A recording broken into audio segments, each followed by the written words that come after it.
देवस्य भोजनम्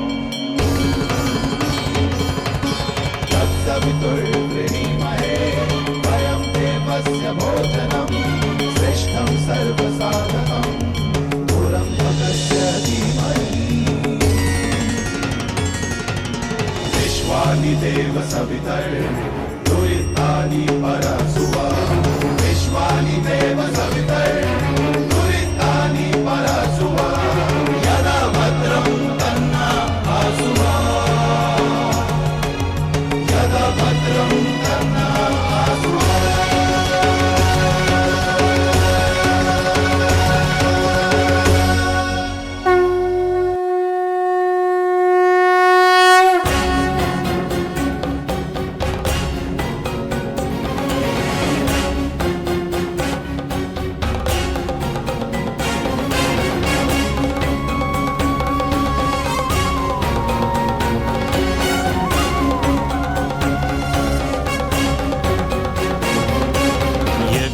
स्वरूपाय जटाधराय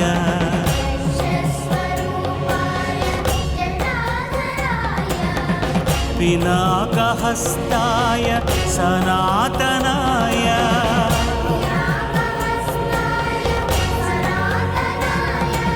दिव्याय देवाय दिगंबराय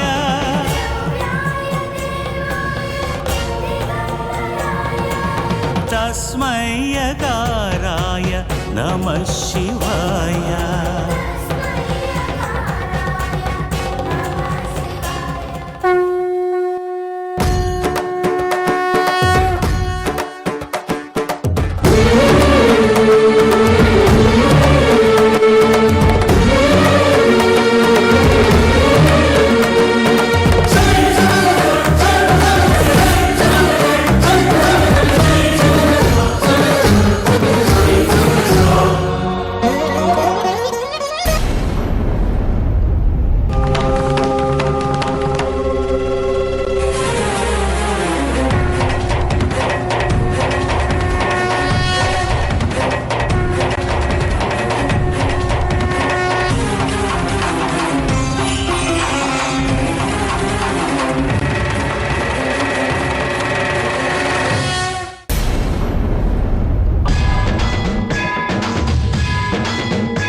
ಜಾಜಿ ಇನ್ನು ಊರಿಗೆ ವಾಪಸ್ ಆಗ್ಬಹುದು.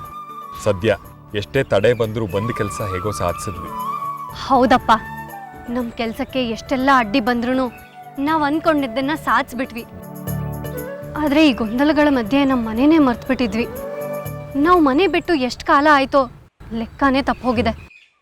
ಪಾಪ ಅಜ್ಜ ಅಜ್ಜಿ ಅಮ್ಮ ಎಲ್ಲ ಗಾಬರಿ ಆಗಿರ್ತಾರೋ ಏನೋ. ನಿಮ್ಮ ಅಜ್ಜಿ ಅಮ್ಮ ಹೇಗಾದರೂ ಅವ್ರಿಗೊಬ್ರಿಗೊಬ್ರು ಆಸರಿಯಾಗಿ ಸಮಾಧಾನ ಮಾಡ್ಕೊಂಡಿರ್ತಾರೆ. ನನಗೆ ನಿಮ್ಮ ಅಜ್ಜಂದೇ ಚಿಂತೆ. ಅವರು ಒಳೊಳಗೆ ಕೊರಗ್ತಾರೆ. ಈ ಹಾಳು ಗಂಡಸರ ಹಣೆ ಬರನೇ ಅಷ್ಟು. ಮನಸ್ಸಿನ ಮಾತನ್ನ ಯಾರ ಹತ್ರನೂ ಹಂಚ್ಕೊಳಕ್ಕಾಗೋಲ್ಲ. ಸರಿ, ಇನ್ನು ಮಾತಾಡ್ತಾ ಸಮಯ ಹಾಳು ಮಾಡೋದು ಬೇಡ, ಬೇಗ ಊರು ಸೇರ್ಕೊಳ್ಳೋಣ. ಬಂಗಾರಿ, ಯಾರ ಚಿಂತೆಯಲ್ಲಿ ಮುಳುಗಿದೆಯೋ ನಡಿ, ಊರಿಗೆ ಹೋಗೋಣ.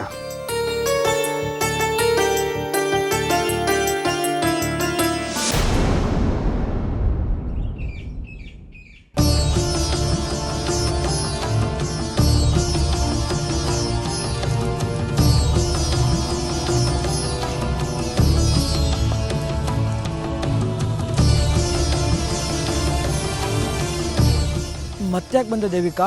ನಮ್ಮಿಂದ ಏನಾಗಬೇಕು? ದಾರಿ ಬಿಡು, ನಾವು ಊರಿಗೆ ಹೊರಟೋಗ್ತೀವಿ. ಈಗಾಗಲೇ ಹೋಗೋರ್ನೆಲ್ಲ ತಡೆದು ಬೇಕಾದಷ್ಟು ತಪ್ಪು ಮಾಡಿದ್ದೀನಿ. ಇನ್ನೊಂದ್ಸತಿ ಆ ತಪ್ಪು ಮಾಡಲ್ಲ ಬಂಗಾರಿ. ಆ ಜಂಗಮನ ಮಾತು ಕೇಳಿದ ಮೇಲೆ ನನಗೆ ಅರಿವಾಗಿತ್ತು, ಮಾಡಬಾರದು ಮಾಡಿದ್ರೆ ಆಗಬಾರದ್ದಾಗತ್ತೆ ಅಂತ.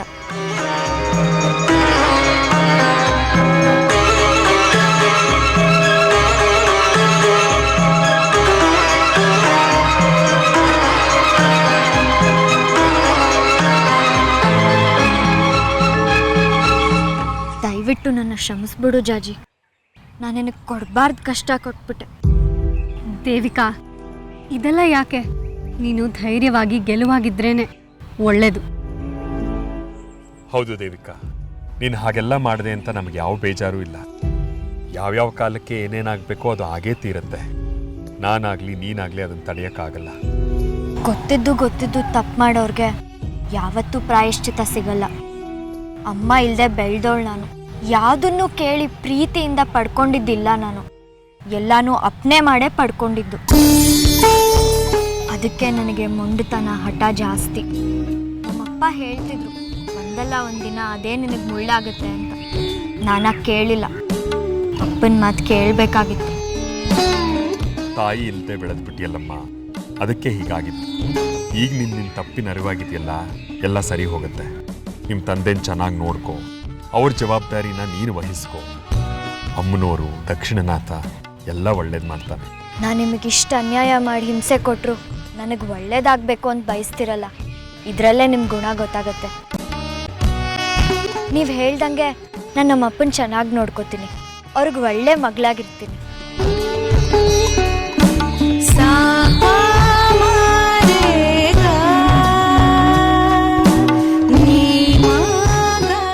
ಬಂಗಾರಿ, ನನ್ನನ್ನು ದಯವಿಟ್ಟು ಕ್ಷಮಿಸ್ಬಿಡು.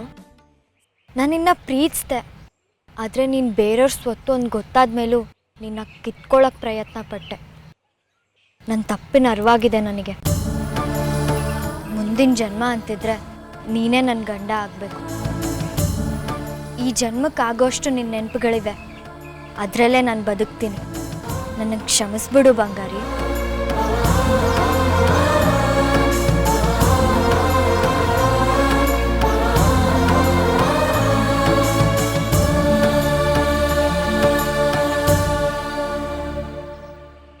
ಪ್ರತಿ ಸಾರ್ತಿ ಶ್ರೀಚಕ್ರ ಎಲ್ಲಿದೆ ಅಂತ ಕೇಳಿದಾಗ ಈ ವಿಗ್ರಹನ ತೋರಿಸ್ತಿದ್ಲು ನನ್ನ ತಾಯಿ.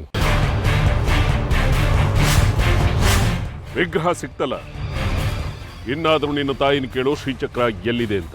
ವಿಗ್ರಹ ಸಿಕ್ಕ ಮೇಲೆ ಶ್ರೀಚಕ್ರ ಸಿಕ್ಕ ಹಾಗೆ ವಿರೂಪಾಕ್ಷ. ಈ ಕ್ಷಣ ನನ್ನ ತಾಯಿನ ಪ್ರಶ್ನೆ ಹಾಕ್ತೀನಿ. ಶ್ರೀಚಕ್ರ ಎಲ್ಲಿದೆ ಅಂತ ತಿಳ್ಕೊತೀನಿ. ನಮ್ಮ ಧ್ಯೇಯ ಶ್ರೀಚಕ್ರ ವಶೀಕರಣ.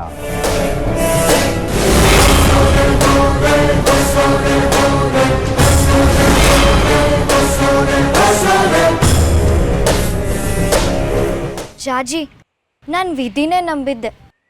ವಿಧಿನೇ ಅಂತಿಮ ಅಂತ ಅಂದ್ಕೊಂಡಿದ್ದೆ. ಆದರೆ ವಿಧಿನ ಮೀರಿದ್ದು ದೈವ ಸಂಕಲ್ಪ ಅಂತ ನಂಗೆ ಇವತ್ತೇ ಗೊತ್ತಾಯ್ತು.